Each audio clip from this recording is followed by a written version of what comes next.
Hey everybody. So in this we're looking at specifically the nervous system. And the thing you need to understand about the nervous system is this is kind of our electrical control system. So we typically divide the nervous system into two main categories. We have the central nervous system, which is the CNS, and this receives and processes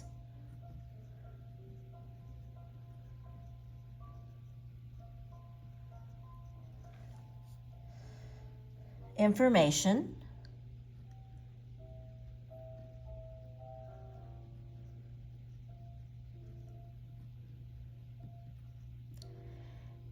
and then it will initiate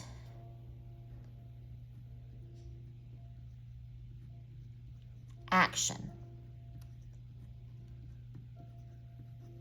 So our central nervous system receives and processes information and then initiates action. And when we talk about the central nervous system or the CNS, our focus is on the brain and the spinal cord. And so the spinal cord is all about conducting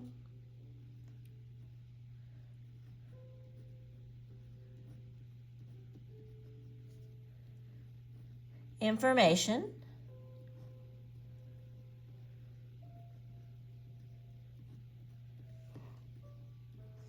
to and from the brain and from the brain. And then it also it controls reflexes. So there are certain actions that your system has learned how to handle. If you touch a hot pan, you immediately pull your hand away. That is considered a reflex action. And so the message goes to the spinal cord and then bounces back out because it happens so quickly. And then we have the brain that's receiving and processing information. Receive and process information.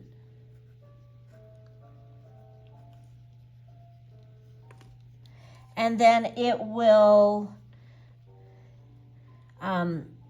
lead to responses.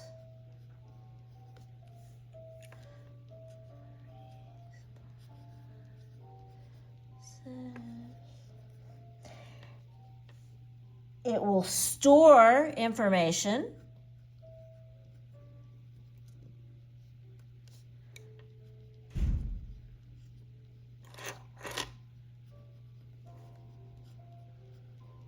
And it generates thoughts.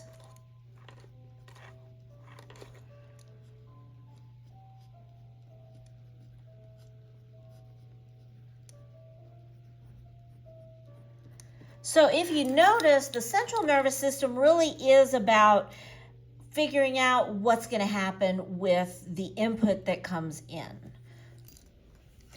Okay, and then when we look at the other side, the other division, we have what we call the peripheral nervous system, or PNS. This is basically every other nerve in your body except those specifically directly connected and associated with the brain and spinal cord.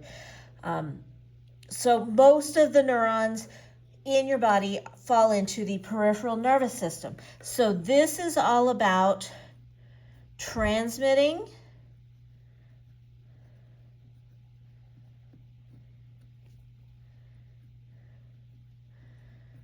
to the CNS, the central nervous system,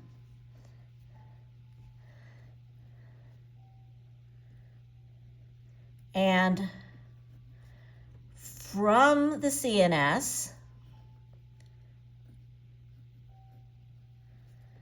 to rest of your body. So it's the in and out. And the central nervous system is kind of the process decide, and the peripheral brings input in and it sends answers out. So thinking about that bringing in and sending out, that brings us into our two different main types of neurons, our sensory neurons and our motor neurons. Sensory neurons carry signals to the CNS. Carry signals to the CNS. So these are our input. So when you touch something, you feel that sensation, that input goes in through sensory neurons. That's why part of the reason we think of it as sense.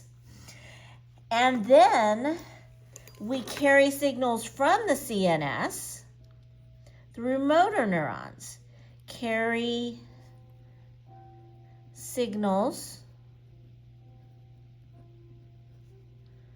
from the CNS.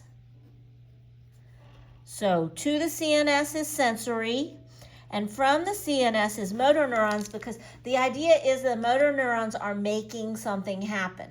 Like a motor makes a car run, the motor neurons are taking the signal that says do this. And so when we think about the functions, what the body's doing, that kind of take the motor neurons, and we're going to split it into our next two divisions of the peripheral nervous system. And so we have the somatic nervous system, sometimes referred to as the SNS, and the autonomic nervous system, the ANS. So we'll look at the somatic first, and the somatic nervous system controls voluntary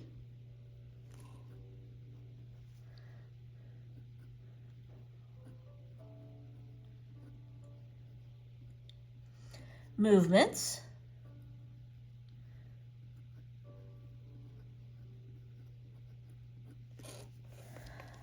by activating skeletal muscles. So these are the things that you're choosing to do motion-wise. You choose to push your hand in front of the camera and back, or technically I chose to do that. But that is a voluntary motion, so it's run by the somatic nervous system. The autonomic nervous system controls the involuntary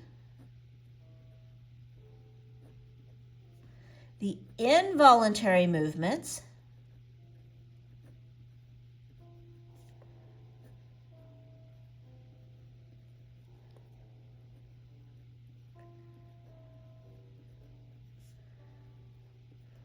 So this is going to involve more than just skeletal muscles, all of your organ functions, your glands, the smooth muscles that are throughout your system, even blinking your eyes. If you think about it, yes, you can control and voluntary blink, but you're intentionally choosing to do that. But you blink a lot more times than that, and most of the time you're not in control of it. Your eyes just do it when it's necessary, and it becomes an involuntary. So you kind of have to stop and think, is this something that I'm consciously choosing to do versus did it just happen because my body made it happen? So somatic is the voluntary, and autonomic is the involuntary. I always kind of think autonomic, automatic, something that happens without me having to really put any thought or effort into it. So autonomic is the involuntary. And then within the autonomic, we have what I call the bear factor. What does your body do when a bear walks into the room? In other words, your fight or flight or freeze response, that one that in times of stress or in an emergency situation, which one responds? The sympathetic is what we consider our fight or flight. Nowadays, a lot of times you'll hear fight, flight, or freeze, because some people, when faced with a situation that's a stressful situation or something, they can't make a decision either way and they just freeze. So this is where you're preparing the body to deal with a stressful situation. And so that's why I always think about a bear walks into the room. I have a lot of sympathy for the people that are in that room with that bear, sympathetic, because I'm going to be really stressed if a bear were to walk into my room. Then we have the parasympathetic, which is during times of rest. It's kind of the normal system for most people. During times of rest. So I consider this the normal setting of our human body. Now, the problem with this is there are some people who spend a lot of time in the fight or flight mode, the sympathetic, and it actually can cause a lot of health issues. So this is just our normal setting, and this is how you should be most of the time. You should only use the sympathetic every so often. So hopefully that kind of helps you understand the layout and the divisions and how the basic concept of the nervous system works.